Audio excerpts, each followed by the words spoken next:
कथा आती है भगवान वेदव्यास की।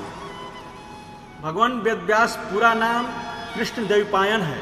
उन्होंने वेदों का विभाग किया, इसलिए उनको व्यास या वेदव्यास कहा जाता है।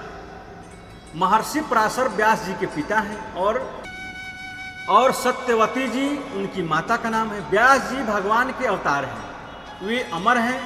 समय समय पर पुण्यात्मा भगवत भक्तों को उनके दर्शन हुए हैं। द्वापर युग में अंतिम भाग में व्यास जी प्रकट हुए थे।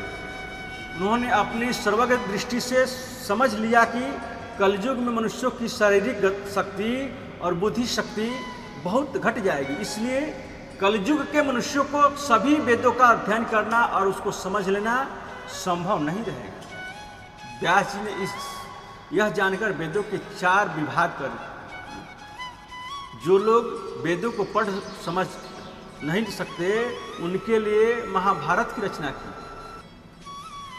महाभारत में वेदों का सभी ज्ञान आ गया है। धर्मशास्त्र, नीति शास्त्र, उपासना और ज्ञान विज्ञान की सभी बातें महाभारत में बड़े सरल ढंग से समझाई गई हैं। इसके अतिरिक्त पुराणों की अधिकांश कथाएं हमारे देश, समाज तथा धर्म का पूरा इतिहास भारत में आया है।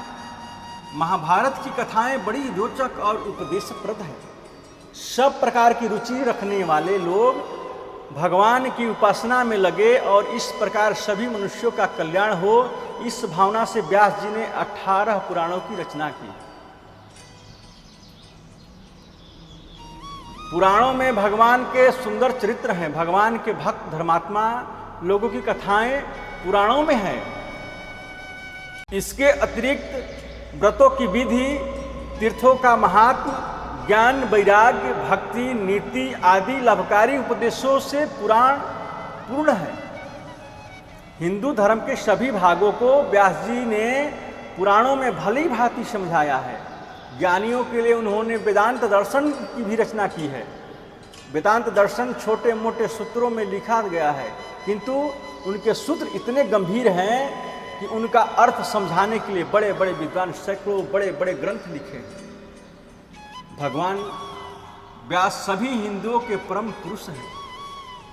आषाढ़ शुक्ल पूर्णिमा को गुरु पूर्णिमा भी कहा जाता है। उस दिन अपने गुरु की पूजा के साथ सब लोग भगवान व्यास की पूजा करते हैं। जय सीताराम।